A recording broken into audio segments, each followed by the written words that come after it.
बिहार के बांकीपुर विधानसभा का उपचुनाव लगातार सुर्खियों में बना हुआ है। प्रशांत किशोर की पार्टी के 3 लोगों ने, जिन्होंने 2025 विधानसभा चुनाव में पार्टी की तरफ से कैंडिडेट बने थे, उन तीनों ने पार्टी का दामन छोड़कर भारतीय जनता पार्टी में शामिल हो गए हैं।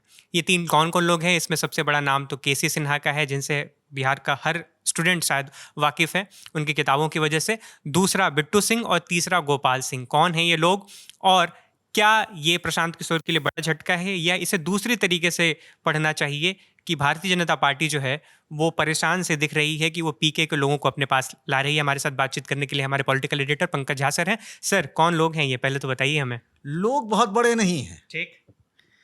मसला बीजेपी का है। अच्छा। और बड़ा गजब मामला हो गया है बीजेपी का, इसीलिए कि भाई बीजेपी तो कह रही थी कौन है प्रशांत किशोर, उनके चुनाव लड़ लेने से क्या हो जाएगा, वो न 3 में है न 13 में, कुछ लड़ ही नहीं सकते हैं। अरे भैया ठीक है, अगर ऐसा है तो छोड़ दो ना, प्रशांत किशोर चुनाव लड़ रहे हैं, प्रचार कर रहे हैं, क्या फर्क पड़ जाएगा। आपके राष्ट्रीय अध्यक्ष का वो क्या है, स्ट्रॉन्ग होल्ड, उनका घर है, वहीं से वो विधायक थे। गढ़ है। और जब बिहार में बीजेपी बहुत कुछ नहीं थी, तब भी जो कुछ चुनिंदा विधायक चुनकर आते थे, तब उनके पिता नवीन जी चुनकर आते थे, नवीन किशोर सिन्हा जी।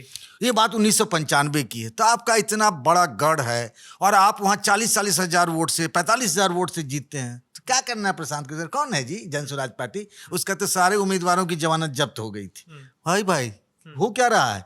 बीजेपी के प्रदेश अध्यक्ष है संजय सरावगी।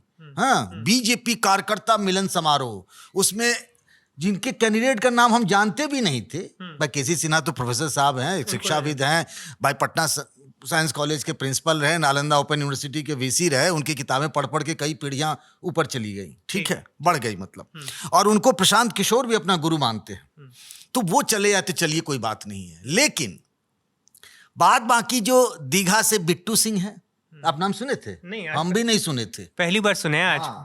मनेर से गोपाल सिंह, भाई कौन है वो गोपाल सिंह, कितना वोट मिला? अरे वो छोड़िए, दीघा से जो बिट्टू सिंह है, उनकी पत्नी है विनीता सिंह, उनको भी पार्टी में शामिल कराया गया। तो मैंने बीजेपी के नेता से पूछा पटना में कौन है, तो बोले विनीता सिंह जी मेयर का चुनाव लड़ी है। अरे भाई, जिसका पार्टी का संस्थापक सब कुछ, उसको अब कुछ मानने को तैयार नहीं है, उसके कैंडिडेट को गाजे बाजे के साथ बड़ा कार्यक्रम करते हैं पटना में, बीजेपी ऑफिस में प्रदेश अध्यक्ष से लेके सभी बड़े लोग रहते हैं, उनको शामिल कराते। कुछ तो बात है ना। बात यह है कि अगर कहानी बदल गई, अब पीके ने खेल कर दिया, फिर क्या होगा? ओके सर, एक चीज और भी है, नितिन नवीन कल गए हुए थे ना बिहार, लौट आए हैं कल शाम में। हाँ। से वो और संजय मयूख जी साथी लौटे हैं। नितिन नवीन जी गए ना, तो पूरे 24 घंटे में बूथ अध्यक्ष से लेकर के प्रदेश अध्यक्ष तक को उन्होंने एनर्जाइज कर दिया। क्या कहें पता है? कि आप लोगों को 24 घंटे में से कार्यकर्ता को अगले 15 दिन तक 18 घंटे आपको काम करना है और किसी घर को नहीं छोड़ना है, किसी भी बिरादरी के।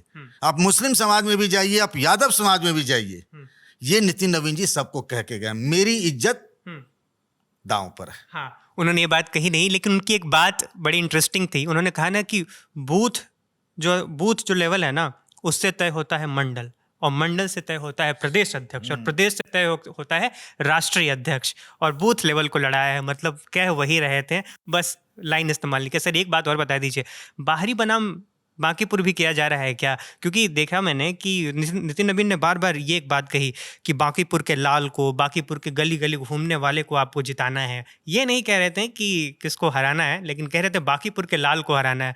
नीरज सिन्हा भी यही, जो उनके उम्मीदवार हैं, वो भी यही कहने लगे। नीरज सिन्हा को ये भी कहा गया कि भैया मीडिया से ज्यादा मत बात करो, आप जब भी कुछ बोलते हो ना, तो बात खराब हो जाती है। देखिए, जब कैंडिडेट का वो मुकाबला होगा कि एक तरफ प्रशांत किशोर, एक तरफ नीरज सिन्हा, ठीक है, बूथ कार्यकर्ता है, बात अलग है, लेकिन ये भी तो दिखा जा रहा है ना कितना पढ़ा लिखा, कितना नॉलेजेबल, कितना क्या है, सारी बातें वो सब छोड़िए।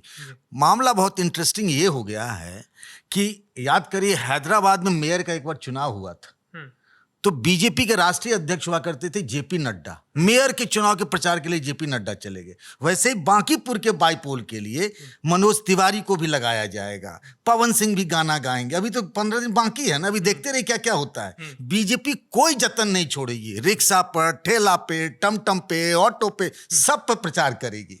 मामला सामने में प्रशांत किशोर है, कोई दूसरा रहता ना तो फिर ये कहते अरे आराम से निकल जाएंगे, बाईपोल है। अब बाईपोल तो वैसे भी सरकार का चुनाव होता है, आप जानते हैं, उपचुनाव। तो सम्राट चौधरी के लिए भी कहा जा रहा। अच्छा, प्रशांत किशोर ने क्या किया है ना, दोनों को लगा दिया है काम पे। बीजेपी के राष्ट्रीय अध्यक्ष नितिन नवीन की तो सीट हो गई। ये भी कह रहे हैं कि सम्राट चौधरी के सरकार में पहली बार बाईपोल हो रहा है, तो एक रेफरेंडम भी है उनके सरकार का काम का। जो प्रशांत किशोर जी नीतीश कुमार के बारे में सब कुछ कह देते थे, वो कह रहे हैं कि नहीं नहीं, नीतीश जी को बिहार की जनता ने सीएम चुना था, आपको तो किसी और को बैठा दिया। तो वो भी वो अतिक्रम कर रहे हैं और इधर भी वो चलेगा मामला। हाँ, तो प्रशांत किशोर को आसानी से भारतीय जनता पार्टी नहीं ले सकती, इसीलिए भारतीय जनता पार्टी अब उन कैंडिडेट को भी अपने साथ लाकर ये दिखाने का जतन कर रही है कि पीके कमज़ोर पड़ रहे हैं, जिनका शायद ही नाम कोई जानता था। भारतीय जनता पार्टी के लोग भी शायद पहली बार ही नाम आज जाने होंगे, बहुत से लोग। तो ये कुल मिलाकर खबर है। फिलहाल इस वीडियो में इतना ही। शुक्रिया।